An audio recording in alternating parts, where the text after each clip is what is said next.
Guys, it's the Shadow Woman 7, and today I'm going to be reviewing Halo Legends, and I got the 2-disc special edition. Now, I do not like this. This, to me, was sort of a slap in the face for a lot of hardcore Halo fans. Now, personally, I am not a fan of anime, and which, this is actually mostly anime. I'm not a fan of anime, but I had to ignore that, and I had to, realize that other people do, and that's fine. It's just an art style, but the storytelling in this, movie, not movie, sort of miniseries, I'll call it. The storytelling is horrifying. The voice acting is almost par, and yeah, I cannot tell you how many flaws there are in the storytelling and in the concept of the stories themselves. Now, I'll start off with the first episode called Origins. Now, Origins was good. I actually liked Origins. It was, decently animated, had pretty interesting content, and, yeah, but there were a couple of major flaws that I saw. For example, the Jackals were featured in part of it, and the Jackals are shown in a forest, looking at, Forerunner technology or something like that. Now, that is not accurate. Jackals do not live in forests. They live basically on the water. They're kind of pirates. So that's sort of a small flaw that I found, but it's not too major. I can almost forgive it. And the second major flaw is when they actually show the Halo rings firing over 100,000 years ago, and actually destroying Flood and all of sentient life. That is a major flaw right there. The Halo arrays did not kill Flood in any way. It killed their food, sentient beings. So that was a major flaw. But otherwise, it was alright. It was kind of interesting. Now, I'll actually, review also right now Origins 2. Origins 2, it was good, but it had a couple of major flaws in the storytelling. For example, it totally overlooked the fact that insurgents were the ones that were killing other humans. It's essentially a terrorist group, a separatist group in the human society.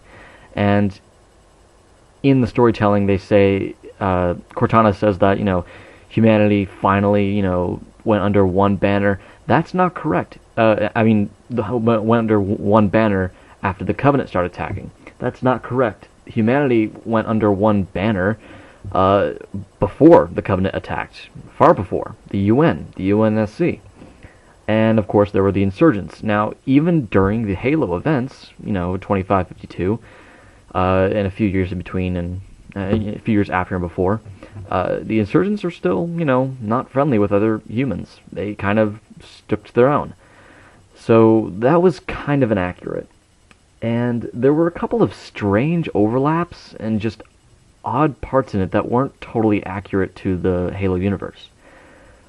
And, okay, so now I'm going to review the second episode, The Duel. Yes. Now, The Duel was actually pretty well done, but with a few flaws. If you don't know what The Duel is a watercolor effect anime-style animation, where it actually reveals how the Arbiter came to be, the title of the Arbiter, and how it was sort of a mark of shame.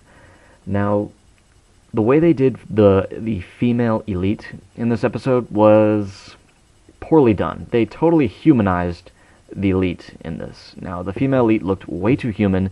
Even the mouth movements and everything, besides the sharp teeth and the broad forehead, it looked pretty human. And so that was a poor design choice.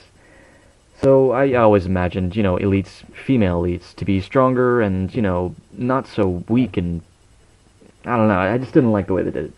And another major flaw was that the style in which the elite's culture was portrayed was very, not just samurai-esque, but straight up samurai. I mean, copied and pasted a lot of styles and ways of things that they did.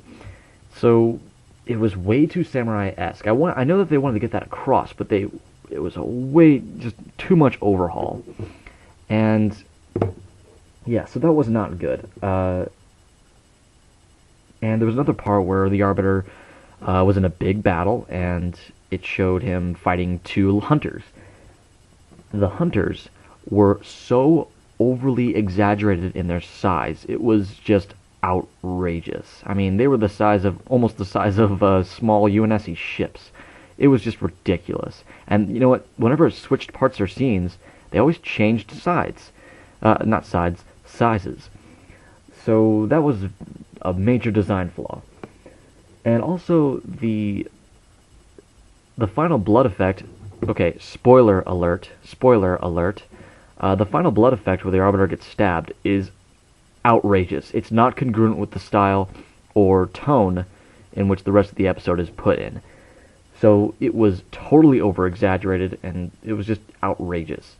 So the duel was okay, with a few major flaws, but still, it was alright. Okay, so now I'm going to talk about Odd One Out, basically the comedy of Halo, which I thought Red vs. Blue did just fine. In the beginning, a Spartan falls from a ship. Now, I know that they're trying to get humor across, but that wouldn't happen. A Spartan falls from the ship?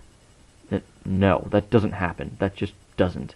That's stupid and annoying. If it was an ODST who fell out of his pod, or, something like that, I'm not quite sure.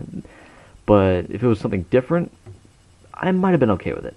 But this was a Spartan. Spartans don't just fall from their ships. That's ridiculous.